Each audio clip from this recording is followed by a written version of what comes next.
Bismillahirrahmanirrahim. This is our lesson 9G in English language course. Regarding the previous session or previous class, we talked about the importance of noun. That when we talk about language, whether it's spoken expression or written expression, or comprehension, listening comprehension or reading comprehension, that basically it deals with what? Action words, helping verb or verb. Previously, we had been dealing with different forms, different kinds of helping verbs and verbs based upon different situations. यानी situation कोई एक है तो उसके लिए हम कोई एक स्ट्रक्चर यूज़ करेंगे, सिचुएशन दूसरी आ गई तो उसके लिए स्ट्रक्चर बदल जाएगा। अब वो स्ट्रक्चर बेस किस पे करता है? बेसिकली हेल्पिंग वर्ब और वर्ब पे। यानी मैंने कोई प्रेजेंट सिचुएशन के बारे में कुछ कहना है तो उसका हेल्पिंग वर्ब कुछ और है, पास्ट के बारे में कुछ कहना है तो उसका हेल्पिंग वर्ब कुछ और है। यानी मैंने जितनी बातें कहनी है या जितनी बातें समझनी है उसके लिए बुनियादी तौर पे मुझे हेल्पिंग वर्ब और वर्ब की डिफ्रेंसीशंस का पता होना चाहिए था। फिर हम एक्स्ट्रा पे आगे गए उस पर कि हमने कहा जी कि noun very important segment of any sentence structure, कि किसी भी जुमला किसी भी ज़ुबान का हो उसमें एक्शंस के बाद इम्पोर्टेंस जो सबसे ज़्यादा होती है वो किसकी होती है? नाउन की। नाउन में हमने क्या कहा कि noun number is very important. जी, नाउन नंबर से क्या मुराद था कि whether that noun is singular और प्लूरल, कि अगर नाउन सिंगुलर है तो आगे डायरेक्टली इफेक्ट उसका वर्ब पे भी आता है, वर्ब भी सिंगुलर होता है, और फिर उसके बाद उसका इम्पैक्ट प्रोनाउन पे भी आता है कि अगर नाउन सिंगुलर है तो प्रोनाउन भी सिंगुलर होगा। सिमिलरली अगर नाउन प्लूरल है तो वर्ब भी प्लूरल होगा और प्रोनाउन भी प्लूरल होगा। यहाँ तक तो बात सिंपल थी, लेकिन आगे उसकी फिर जब हम डिफरेंट टाइप्स हमने कहीं बेस्ड अपॉन नाउन नंबर, कि नंबर की बेस पे हमने 6 डिफरेंट टाइप्स डिस्कस की नाउन की। वो शॉर्टली कौन सी थी कि कुछ नाउन ऐसे हैं जो सिर्फ सिंगुलर होते हैं, उनकी प्लूरल फॉर्म नहीं होती। For example scenery, machinery, furniture, advice, bread. तो यानी ऐसे नाउन जब आ रहे होंगे तो उसके बाद ऑब्वियसली वर्ब भी फिर सिंगुलर होगा और प्रोनाउन भी सिंगुलर होगा। सेकंड टाइप क्या थी? कुछ नाउन ऐसे हैं जो सिर्फ प्लूरल होते हैं, यानी उनकी सिंगुलर फॉर्म नहीं होती। जब उनकी सिंगुलर फॉर्म में यूज़ करूँगा वो भी गलत है, उनके साथ वर्ब अगर सिंगुलर यूज़ करूँगा वो भी गलत है, उनके बाद अगर प्रोनाउन सिंगुलर यूज़ करूँगा वो भी गलत है।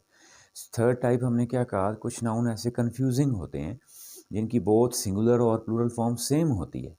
मिसाल हमने दी थी, फॉर एग्जांपल ज्यूरी है, वो एज अ सिंगुलर भी ज्यूरी आता है, एज अ प्लूरल भी ज्यूरी आता है। मुझे कैसे पता चलेगा? जब मैं यूज़ कर रहा हूँ तो क्लियर है कि जब मैंने ज्यूरी को एज अ यूनिट ले रहा हूँ, ज्यूरी को एज अ कलेक्टिव नाउन, एक सिंगुलर एक्शन शो कर रहा हूँ उसके थ्रू, तो फिर ज्यूरी क्या होगी? सिंगुलर होगी। उसके बाद वर्ब भी सिंगुलर होगा, प्रोनाउन भी सिंगुलर होगा। और ज्यूरी के हर जज को अगर मैं सेपरेट डील कर रहा हूँ, ज्यूरी के हर मेंबर को मैं सेपरेटली डील कर रहा हूँ, तो उसका मतलब वो फिर प्लूरल हो जाएंगे, नंबर ऑफ जजेस, तो उनका एक्शन भी प्लूरल होगा और उसके बाद उसका प्रोनाउन भी प्लूरल होगा। फोर्थ कैटेगरी हमने क्या कहा कि कुछ नाउन ऐसे हैं इंग्लिश लैंग्वेज में जो दिखते सिंगुलर हैं लेकिन होते वो क्या हैं? एक्चुअली प्लूरल होते हैं। ठीक है, फॉर एग्जांपल पीपल है, क्लर्जी है। अब क्लर्जी देखने में सिंगुलर लग रहा है, जिसको हम मुलायत कहते हैं, प्रीस्टहुड कहते हैं, लेकिन है वो प्लूरल है। ठीक है, क्लर्जी इज़ नहीं होगा, क्लर्जी आर होगा। Clergy is doing its work गलत है, clergy are doing their work. फिर हमने कहा फिफ्थ कैटेगरी ऐसी है, कुछ नाउन ऐसे हैं जो देखने में प्लूरल लगते हैं लेकिन हैं वो क्या? Singular. For example news, for example measles, billiards. ठीक है, यानी उनका देखने में हम क्या ऐसा आ रहा होता है या कुछ ई ऐसा आ रहा होता है, हम समझते हैं ये प्लूरल है, लेकिन वो प्लूरल नहीं होते, वो क्या होते हैं? सिंगुलर होते हैं। और सिक्स कैटेगरी जो हमने कहा सबसे इंपॉर्टेंट है कि नाउन का अपना रोल ख़त्म ही हो जाता है कि भाई नाउन सिंगुलर है प्लूरल है डजेंट मैटर जी। नाउन के साथ जो कुछ ऐड हो रहा है, और ऐड हम एडजेक्टिव ही कह रहे होते हैं, लेकिन उस एडजेक्टिव्स में भी फॉर एग्जांपल जिस तरह हमने each, every, someone, somebody, either, neither इनकी मिसाल दी थी कि जब ये नाउन के साथ ऐड हो जाएं तो फिर नाउन आगे क्या हो जाता है? उसके बाद वर्ब क्या हो जाता है? सिंगुलर, और प्रोनाउन भी इसी तरह क्या हो जाता है? Singular. Mean to say that in language development, in language learning, in expression, whether it's oral expression or written expression, and secondly in my comprehension, in my understanding, whether it is oral understanding or whether it is understanding through reading, noun का role बहुत important है। Now moving ahead जी in the noun, कि उसी में हम next segment noun का ही discuss करते हैं कि हमने क्या कहा कि नाउन पोजेशन,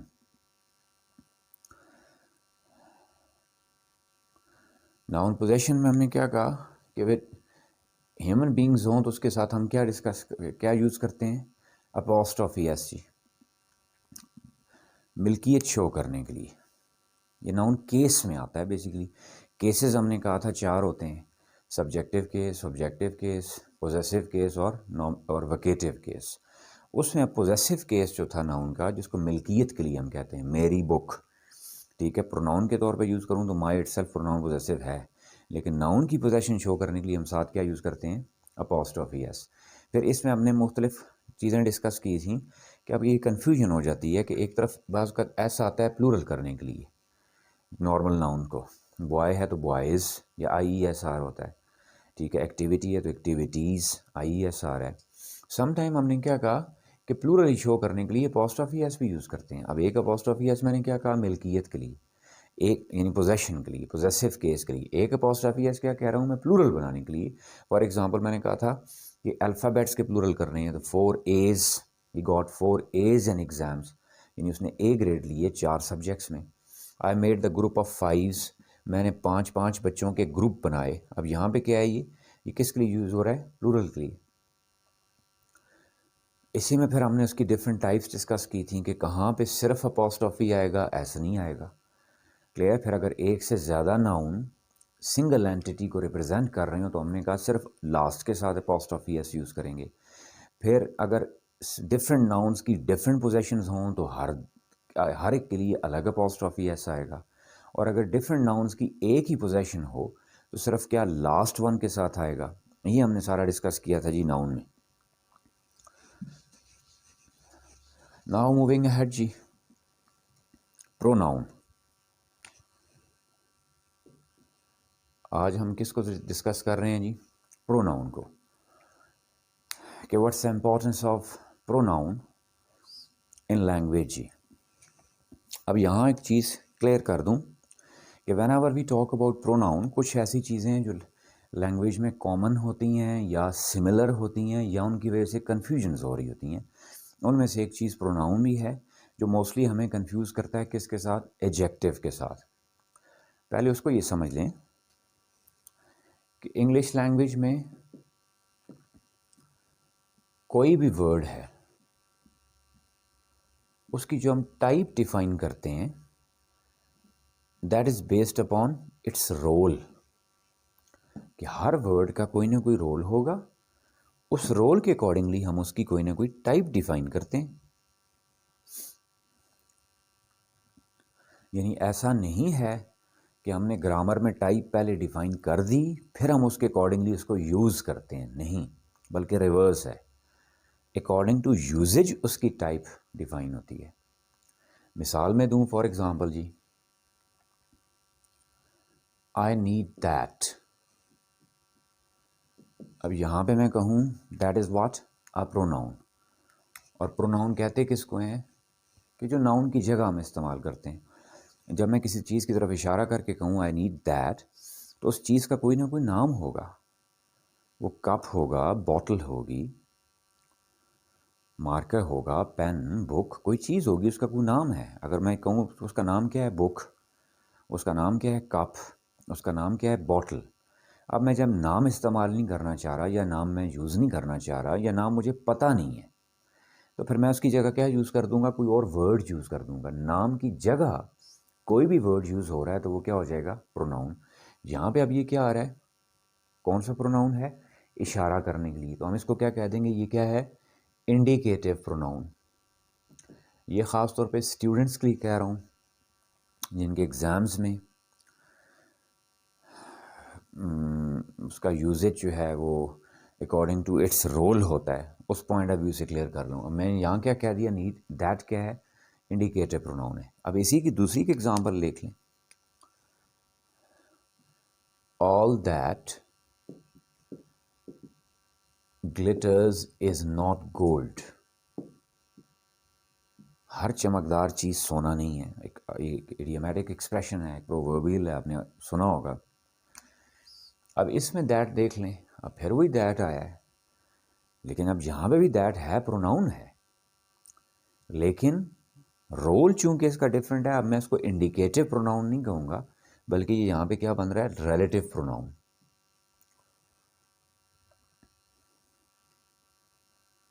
अब अगर मैं फिक्स्ड कर दूं जी कि this that these those, usually ये इंडिकेटिव प्रोनाउन होते हैं। अब मैं कहूँ नहीं जी दैट हमेशा इंडिकेटिव प्रोनाउन होगा, no, it depends upon its role in that sentence, in that situation. अब यहाँ रोल इसका क्या है कि वो रिलेशन डेवलप कर रहा है, किसका, ऑल का बाकी क्लॉज के साथ, तो इसलिए इसको हम क्या कह देंगे, रिलेटिव प्रोनाउन। दूसरी की एग्जांपल तो यहाँ तो देखें है प्रोनाउन ही है, लेकिन प्रोनाउन में ही दो किस्में, दो डिफरेंट रोल्स आ गए। एक इंडिकेटिव कह दिया इशारा करने के लिए, अगर ये क्वेश्चन मिसाल के तौर पे क्वेश्चन के लिए हो तो हम उसको क्या कह देते हैं, इंट्रोगेटिव है जी। किसी चीज़ की कोई फ्रीक्वेंसी बताने के लिए तो उसको हम फ्रीक्वेंसी, डिग्री, कुछ और एडवर्ब्स में चले जाएं अगर, यानी हर पार्ट ऑफ स्पीच का जो रोल है वो उसकी टाइप डिफाइन कर रहा होता है। मैं एक और एग्जांपल अब देता हूँ। For example when I am saying जी you need what, you need what, और दूसरा मैं एग्जांपल लिख रहा हूँ, यू नीड व्हाट बुक और व्हाट कलर। अब यहाँ इसको देख लें, यहाँ पे ये व्हाट क्या है, प्रोनाउन है, because we are using it instead of a noun. वही वर्ड वही है व्हाट, लेकिन यहाँ पे ये क्या है, एडजेक्टिव। अब देखिए उसकी इवन जॉनरा ही बदल गई, उसकी काइंड ही बदल गई पार्ट्स ऑफ स्पीच में। पार्ट्स ऑफ स्पीच में यहाँ ये प्रोनाउन है और यहाँ पे ये क्या है, एडजेक्टिव है। क्यों, वो इंस्टेड ऑफ नाउन यूज हो रहा है, और यहाँ पे ये नाउन में ऐड कर, नाउन यहाँ ऑलरेडी है क्या, बुक। कहने का मकसद क्या है, एक ही लफ्ज़ एक सेंटेंस में प्रोनाउन भी बन सकता है और वही लफ्ज़ दूसरे किसी सेंटेंस में एडजेक्टिव भी बन सकता है। Simply how will I identify कि when it is alone, when it is instead of noun, जब ये अकेला आए, नाउन की जगह इस्तेमाल हो, तो ये प्रोनाउन है। और जब कभी भी ये अकेला ना हो, इसके साथ क्या हो, नाउन हो कोई, तो फिर ये प्रोनाउन नहीं रहेगा, फिर ये क्या बन जाएगा, एडजेक्टिव। am I क्लियर जी। इसी वजह से मैं मिसाल दूं आपको, इसी वजह से हम जो कह रहे होते हैं कि दिस इज माइन, तो mine is a pure pronoun, और दिस इज माय बुक, अब माइन का मतलब भी मेरा, माय का मतलब भी मेरा, मीनिंग दोनों के सेम है, दोनों मेरी पोजेशन, मेरी मिल्कियत को शो कर रहे हैं। लेकिन माइन को हम क्या कह रहे होते हैं, दिस इज व्हाट जी, प्योर प्रोनाउन। और माय को हम क्या कह रहे होते हैं कि this is not pronoun, this is what, adjective, ये जिसको हम डिटर्मिनर कह देते हैं, या पोजेसिव एडजेक्टिव भी कहते हैं, पोजेसिव डिटर्मिनर भी कहते हैं, जो भी नाम रख लें, यानी प्रोनाउन नहीं रहेगा ये। क्यों, वजह क्या है, फिर वही वाली कि इसके साथ नाउन आया हुआ है। यूजुअली हम माय को प्रोनाउन में डिस्कस कर रहे होते हैं, लेकिन actually it's not a pronoun, it's determiner, it's possessive adjective. Am I clear जी। यानी पहले मैंने ये कन्फ्यूजन दूर करनी है कि मैं प्रोनाउन पढ़ने जा रहा हूँ तो हो सकता है मुझे वही वर्ड किसी एक सेंटेंस में प्रोनाउन हो, दूसरे सेंटेंस में मैं उसको एडजेक्टिव कह रहा हूँ, या मैं उसको प्रोनाउन में भी डिस्कस कर रहा हूँ तो कल एडजेक्टिव का हम टॉपिक पढ़ेंगे तो उसमें हो सकता है वो आ जाए, फिर उसके बाद एक एडवर्ब का टॉपिक पढ़ेंगे, हो सकता है उसमें भी वो आ जाए। अब आप कहें जी एक ही वर्ड प्रोनाउन भी है, एक ही वर्ड एडजेक्टिव भी है और एक ही वर्ड एडवर्ब भी है, तो हाउ इज़ इट पॉसिबल। उस हाउ का सिंपल जवाब है अकॉर्डिंग टू इट्स रोल, जो उसका रोल होगा। अब मैं तीनों की एक एक एग्जांपल भी दे देता हूँ कि एक वर्ड है कैसे एक सेंटेंस में प्रोनाउन है, एक सेंटेंस में एडजेक्टिव है, और एक सेंटेंस में कैसे वही वर्ड एडवर्ब है। इसी एग्जांपल को देख लें, यू नीड व्हाट, अब यहाँ व्हाट क्या है, प्रोनाउन है। यू नीड व्हाट बुक, अब यहाँ पे क्या है, ये व्हाट एडजेक्टिव है। और तीसरी एग्जांपल देखें, व्हाट अ बिग हाउस, अब यहाँ पे ये क्या है, व्हाट एडवर्ब के लिए यूज हो रहा है।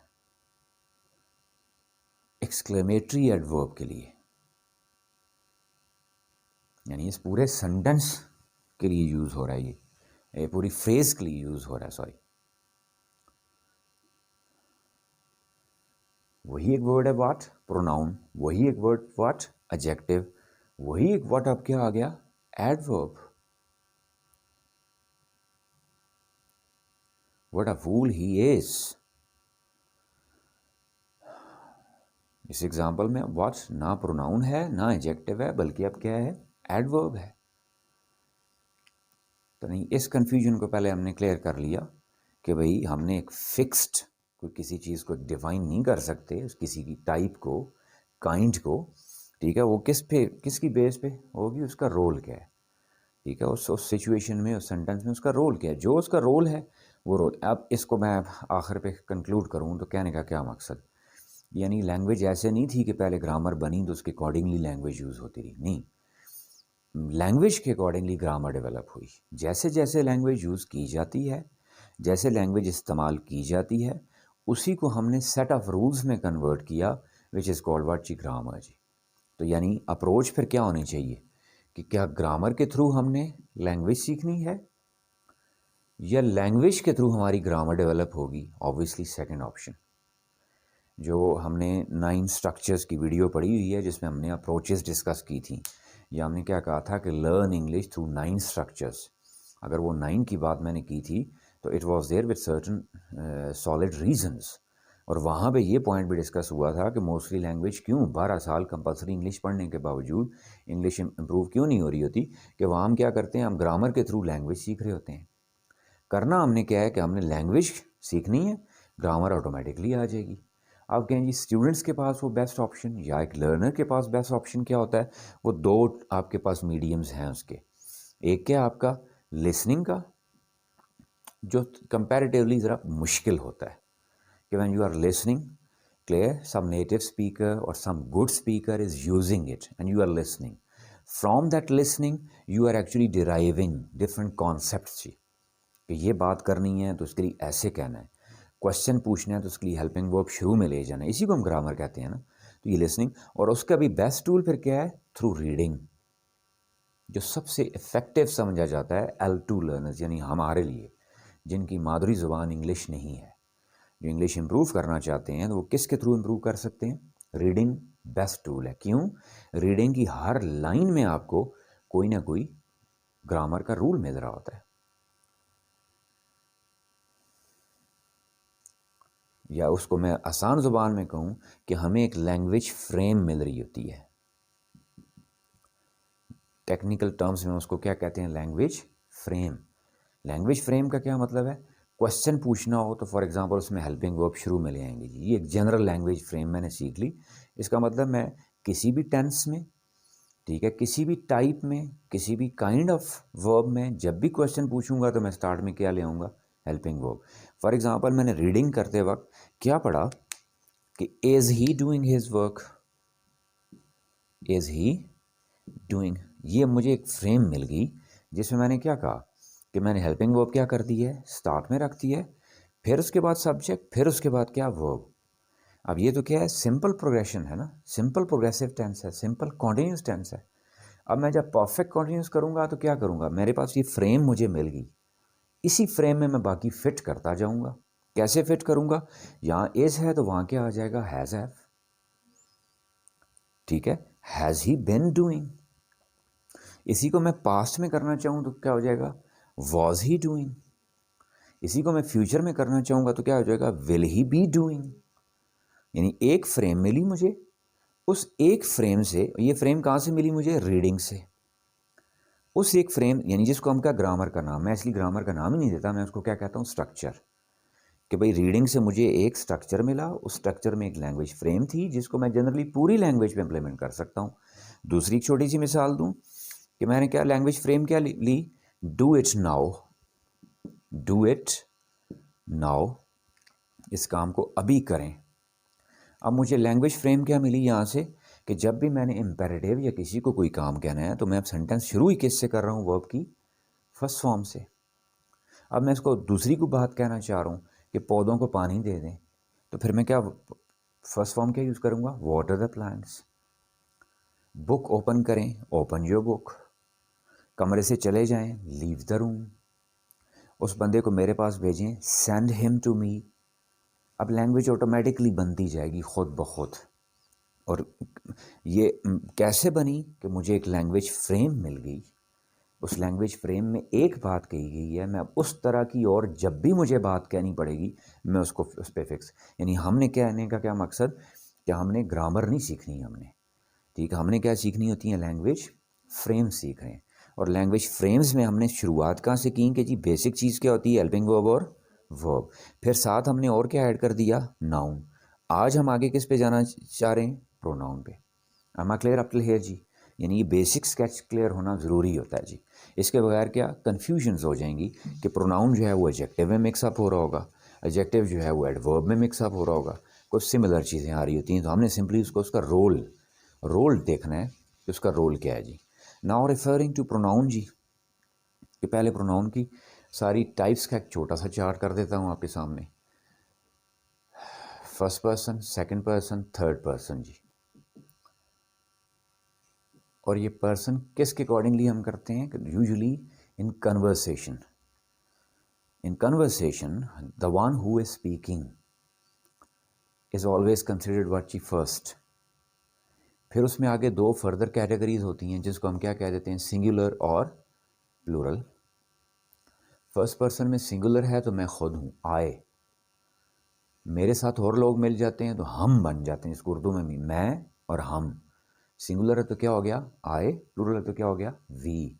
फिर फर्दर हम इसको डिवाइड करते हैं केसेस में। फर्स्ट केस कौन सा होता है इसका, सब्जेक्टिव। दूसरा केस कौन सा होता है इसका, ऑब्जेक्टिव। तीसरा केस कौन सा होता है, पोजेसिव। नाउन में हमने 4 केस पढ़े थे, प्रोनाउन में हमारे पास कितने केसेस हैं, 3। जब सब्जेक्ट बन रहा है सेंटेंस में तो आए है, वही आए जब ऑब्जेक्ट बनेगा तो क्या बन जाएगा, मी। सिंपल एक एग्जांपल से इसको कर सकते हैं आप कि I teach you, I teach you. अब पढ़ाने वाला कौन है, मैं हूं ना, तो मैंने अपने आप को सब्जेक्ट रखा है, फाइली हालत में रखा है, इसमें फाइल रखा है, तो उससे क्या बन गया, आई। और जब मैं पढ़ाने वाला नहीं हूं बल्कि मैं ऑब्जेक्ट हूं, यू टीच मी, तो आई से क्या बन गया, me. We teach you, you teach us. इसी की अब मैंने पोजेशन शो करनी है, तो मैंने अभी कहा था कि my possessive pure possessive pronoun नहीं है, वो पोजेसिव एडजेक्टिव है। तो आय का क्या होता है, माइन। आय का क्या होता है, माइन। वी का क्या होता है, आवर्स। आवर नहीं होगा क्योंकि आवर अकेला नहीं आ सकता, उसके साथ नाउन लगाना ज़रूरी है। तो जिस भी चीज़ के साथ नाउन लगाना ज़रूरी है उसको हम एडजेक्टिव कहते हैं। कि एडजेक्टिव की इटसेल्फ कोई हैसियत नहीं है। एडजेक्टिव का मतलब ही क्या होता है, किसी चीज़ की कोई क्वालिटी। और क्वालिटी तभी होगी जब वो चीज़ होगी। जब वो चीज़ ही नहीं है तो क्वालिटी बताने की फ़ायदा क्या। मैं सारा दिन कहता रहूँ जी अच्छा, अच्छा या बुरा, तो आप पूछेंगे क्या अच्छा या क्या बुरा।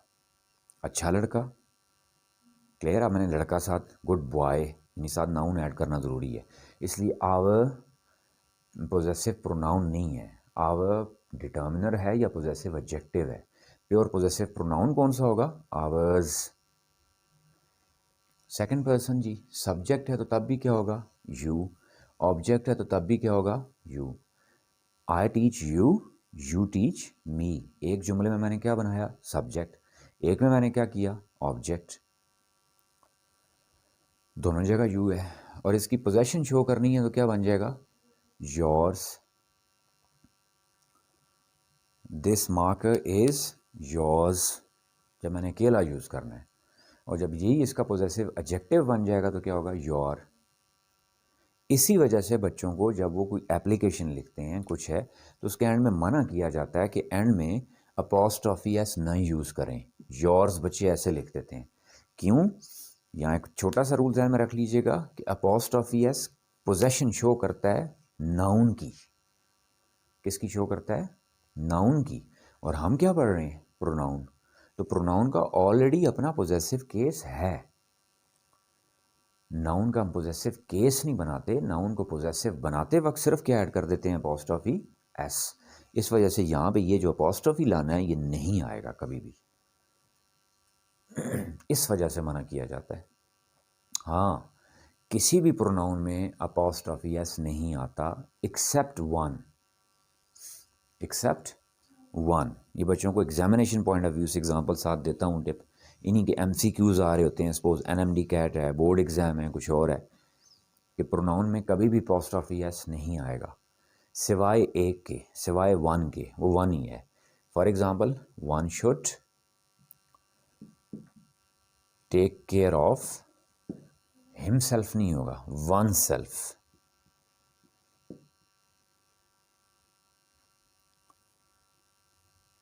अब यहाँ हमने क्या, वन का प्रोनाउन भी क्या यूज़ किया है, वन। अब इसी को देखें, मैं इसका पॉजेसिव केस बनाता हूँ। One should do one's duty honestly, one's duty honestly जी। अब यहाँ देखें, वंस अपॉस्ट्रोफी एस आया नहीं आया? ये वाहिद एक ऐसा प्रोनाउन है जिसमें अपॉस्ट्रोफी एस आता है। बकाया कभी किसी प्रोनाउन में अपॉस्ट्रोफी एस नहीं आएगा पोजेशन के लिए। am I clear जी? नेक्स्ट जी, अब थर्ड पर्सन, मेरे और आपके अलावा जो कोई है वो थर्ड है। ही, शी, इट, दे। जब ये सब्जेक्ट बन रहे होंगे, जब ये ऑब्जेक्ट बनेंगे वही कर लें कि he teaches me, I teach him, I teach her, I teach it. It subjective case में भी इट है यू की तरह, और ऑब्जेक्टिव केस में भी वही इट ही है। यानी यू और इट जो होते हैं ये सब्जेक्टिव में भी वही हैं और ऑब्जेक्टिव में भी वही हैं। I teach them. अब इन्हीं की मिल्कियत करते जाएं आप। This is his book. अब हिज को ध्यान में रखिएगा, डबल है ये। पोजेसिव प्रोनाउन है तब भी हिज है, पोजेसिव एडजेक्टिव है तब भी हिज है, अकेला आएगा तब भी हिज है, साथ नाउन लगा के करेंगे तब भी हिज है। दिस मार्कर इज हिज, यहाँ अकेला आ गया, और दिस इज हिज मार्कर। अब यहाँ साथ नाउन लग के आया है, दोनों सूरतों में हिज ही रहेगा। सिमिलरली हर्स भी जी, सॉरी, हर्स में प्रोनाउन है तो हर्स होगा, एडजेक्टिव है तो हर होगा। देखिए मैं यहाँ हर नहीं लिख रहा, मैं क्या लिख रहा हूँ, हर्स। हर जो है वो पोजेसिव एडजेक्टिव बन जाएगा। सिमिलरली जी इट्स। अब यहाँ फिर छोटा सा एक पॉइंट आ रहा है। अब इस इट्स में नोट कर रहे हैं आप, अपॉस्ट्रोफी नहीं आ रहा। कंफ्यूजन कहाँ आती है, जिस तरह मैं कहूँ its colour is blue, its colour is blue. अब यहाँ पे ये इट्स क्या है, पोजेसिव प्रोनाउन है। और एक और इट्स भी यूज होता है, it's time to go, it's time to. अब आप कह सकते हैं तो यहाँ पर अपॉस्ट्रोफी क्यों आया है? ये वाला जो इट्स होता है जिसमें अपॉस्ट्रोफी आ जाए, ये कॉन्ट्रैक्टेड फॉर्म है किसकी, इट इज की। ये मैं पूरा लिखूं, ये शॉर्ट फॉर्म है, पूरा लिखूं तो क्या बन जाएगा, it is time to go.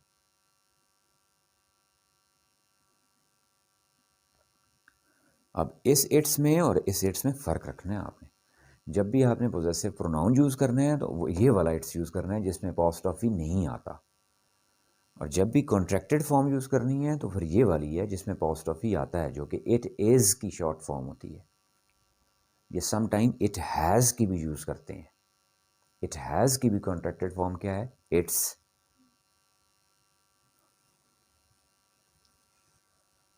M I clear जी? और दे का पोजेसिव प्रोनाउन क्या हो जाएगा जी, देयर्स, देयर्स। अब खाली जो देयर है वो पोजेसिव प्रोनाउन नहीं है, वो पोजेसिव एडजेक्टिव है या डिटर्मिनर है। एम आई क्लियर जी? अब ये केसेस मैंने क्यों डिस्कस किए। Now come back to the role of pronoun जी, और द एप्लीकेशन ऑफ प्रोनाउन जी। अब आप पूछ सकते थे कि when I am suppose to use English, when I am suppose to write English, तो पहली बात मेरे पास नॉलेज क्या होना चाहिए, मुझे प्रोनाउन के केसेस सारे क्लियर होने चाहिए। क्यों? कि pronouns important thing is its case, case must be correct ji.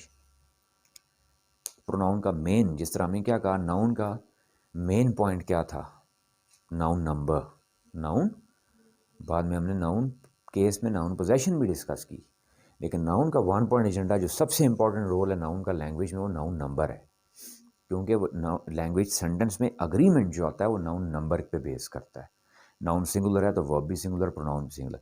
Similar जी प्रोनाउन में सबसे इंपॉर्टेंट चीज़ कौन सी है जी, it's case, case must be correct जी, in both spoken English, in written English, or in comprehension of something. We need what जी, its case.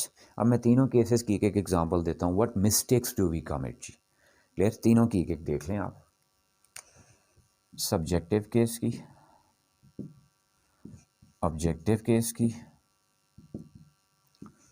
और पोजेसिव केस की. फर्स्ट वन जी, when we say जी who is at the door, who is at the door, आगे से reply क्या आता है जी, इट्स मी. इट्स, पहले यहाँ देखिए मैं जो इट्स यूज़ कर रहा हूँ मैं अपोस्ट्रोफी एस वाला यूज़ कर रहा हूँ, इसका मतलब है ये प्रोनाउन नहीं है, बल्कि ये क्या है, इट इज़ मी. अब गौर से देखिएगा जी, अब अगर मैं इट इज़ को एक्सपेंड करूँ तो पूरा करूँ तो क्या बनता है, इट इज़ मी. अब सारी दुनिया में यही बोला जाता है, इट्स मी, लेकिन according to standard this is wrong जी. और इसको हम क्या कहते हैं, कॉमन एरर. उर्दू में इसको क्या कहते हैं, गलतुल आम, यानी लैंग्वेज का वो गलत सेंटेंस, वो गलत जुमला जो बार बार इतना रिपीटेडली बोला जाए कि वो लैंग्वेज का हिस्सा बन जाए, या लैंग्वेज में उसको दुरुस्त तस्लीम कर लिया जाए. दैट इज़ कॉल्ड व्हाट जी, common error. But according to standard it is wrong. Specifically in formal language, specifically in written expression, we must not choose it जी. अब ये इट्स मी गलत क्यों है, और से देखिएगा. What is the action word hair, is, है. कौन है जी, मैं हूं. कौन है, मैं हूं. तो जो बंदा होता है तो उसका मतलब वो क्या होता है, सब्जेक्ट होता है. क्या होता है वो, सब्जेक्ट. यानी जो बोलता है तो बोलने में क्या, for example Ali is speaking, अब सब्जेक्ट कौन है, अली. अली इज राइटिंग, अब सब्जेक्ट कौन है, अली. और जब मैं कहूँ अली इज, अली है अ गुड बॉय, अब सब्जेक्ट कौन है, अली. तो यहाँ पे मैं हूँ, इसका मतलब मेरा फिर केस भी क्या होना चाहिए, I. It is I. It's me is wrong, it is I. Second one जी, ऑब्जेक्टिव की एग्जांपल देखिएगा, केस कैसे इंपॉर्टेंट है. Let she and he go. Clear, combine करके हम कर दें वो भी ठीक है, दोनों सूरतों में ठीक है, लेकिन पहले कॉन्सेप्ट समझ लें. लेट इज यूज जी for permission, for allowance. Let किसके लिए इस्तेमाल होता है, परमिशन के लिए. अब जो परमिशन देगा वो क्या होगा, सब्जेक्ट, और जिसको परमिशन दी जाएगी वो क्या होगा, ऑब्जेक्ट. अब यहाँ पे परमिशन किसको दी जा रही है, शी और ही को. तो जिसको परमिशन दी जाए वो क्या हो गया, ऑब्जेक्ट हो गया ना. तो उसका केस भी क्या होना चाहिए फिर, ऑब्जेक्टिव. तो शी का ऑब्जेक्टिव केस क्या है, हर. ही का ऑब्जेक्टिव केस क्या है, him. Let her and him go, उन दोनों को जाने दो. ये अगर इकट्ठा करके भी करें आप तो क्या हो जाएगा, लेट देम गो. यानी देम भी फिर मैं कौन सा केस यूज कर रहा हूं, ऑब्जेक्टिव केस. अब जनरली यूजुअली होता क्या है जी, बच्चों को हम रटा मरवा देते हैं जी, लेट जब भी आए उसके बाद ऑब्जेक्टिव केस यूज़ करना है. आपने उसकी लॉजिक समझनी है कि क्यों यूज़ करना है. इसलिए यूज़ करना है कि यहाँ पे ये क्या बन रहे हैं, ऑब्जेक्ट बन रहे हैं जो परमिशन देने वाला है. फॉर एग्जाम्पल मैं कहूँ sir please let them go. अब यहाँ सब्जेक्ट कौन है, सर, टीचर, और ऑब्जेक्ट कौन है, वो स्टूडेंट्स जिनके लिए मैं परमिशन मांग रहा हूँ. तो उनका केस भी फिर कौन सा होना चाहिए, ऑब्जेक्टिव. एम क्लियर अप है जी। एक और एग्जांपल इसकी देख लें जी, पोजेसिव की। He does not like me watching TV. उसे मेरा टीवी देखना पसंद नहीं। अब गौर से सुनिएगा जी, अब यहाँ दो बातें हैं। ही डज़ नॉट लाइक मी का मतलब है मैं उसका ऑब्जेक्ट बना रहा हूँ, तो उसे मैं पसंद नहीं। अब मेरा सवाल क्या है कि क्या उसे मैं पसंद नहीं या मेरा टीवी देखना पसंद नहीं है? मेरा टीवी देखना पसंद नहीं है। तो जब मेरा टीवी देखना पसंद नहीं है तो फिर माई मी नहीं होगा। He does not like my watching TV.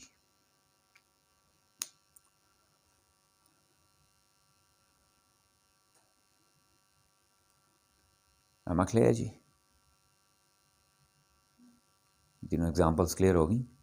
अब यहाँ देखें, हमने फर्स्ट वन में क्या किया कि केस गलत था, सब्जेक्टिव होना चाहिए था। केस कौन सा रखा हुआ था? ऑब्जेक्टिव। दूसरे में केस क्या? ऑब्जेक्टिव होना चाहिए था, हमने क्या यूज़ किया हुआ था? सब्जेक्टिव। तीसरे में क्या? केस पोजेसिव होना चाहिए था, हमने क्या यूज़ किया हुआ था? Objective. Mean to say that in language our main concern regarding pronoun is its correct case, कि उसका केस करेक्ट होना चाहिए प्रोनाउन का। क्लियर? अब इन सारों की ओवरऑल एक जनरल एग्जांपल एक दे देता हूं।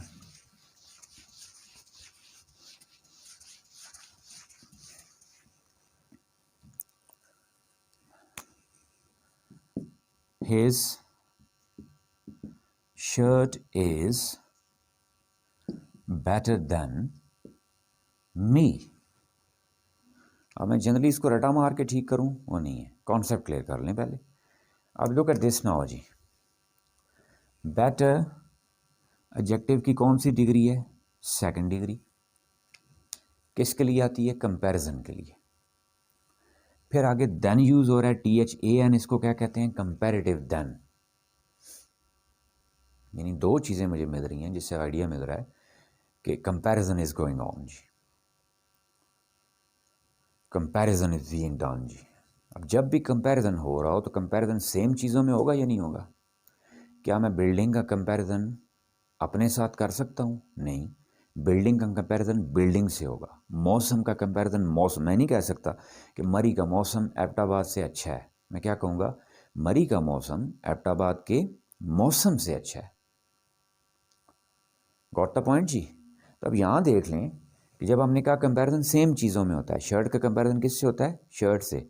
अब यहाँ मैं क्या कह रहा हूँ? His shirt is better than me. उसकी शर्ट मुझसे बेहतर है। उसकी शर्ट मुझसे बेहतर है या मेरी शर्ट से बेहतर है?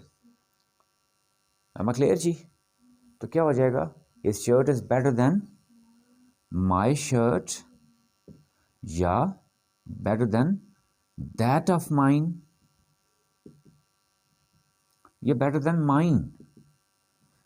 तीनों में देख लें आप, मैं केस चेंज कर रहा हूँ नहीं कर रहा हूँ? मैंने केस पहले कौन सा यूज़ किया था? ऑब्जेक्टिव का। अब मैं करेक्ट करके कौन सा कर रहा हूँ? पोजेसिव। कौन सा कर रहा हूँ? Clear? Are you getting a point जी? यानी क्या मतलब कि मैंने यहाँ पे, और इसको दूसरी तरह अगर देखूँ मैं, तो यहाँ मैंने कौन सा केस यूज़ किया था? Look at this, possessive. Pronoun का कौन सा केस यूज़ किया था? तो कॉमन सेंस क्या कहती है? वहाँ पे भी कौन सा होना चाहिए था? पोजेसिव। गलती से मैंने कौन सा यूज़ किया था? ऑब्जेक्टिव। इसी को एक और एग्जांपल से देख लें। ही इज़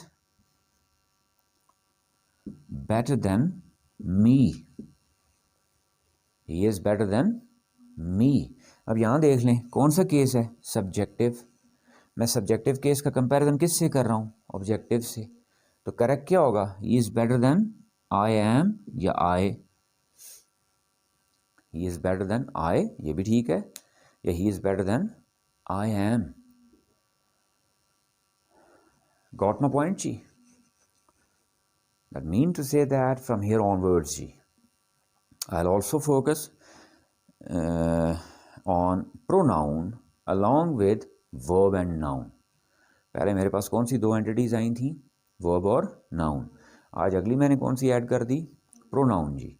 और प्रोनाउन में इंपॉर्टेंट क्या कहा कि क्या चीज़ है उसका, case, case must be correct ji.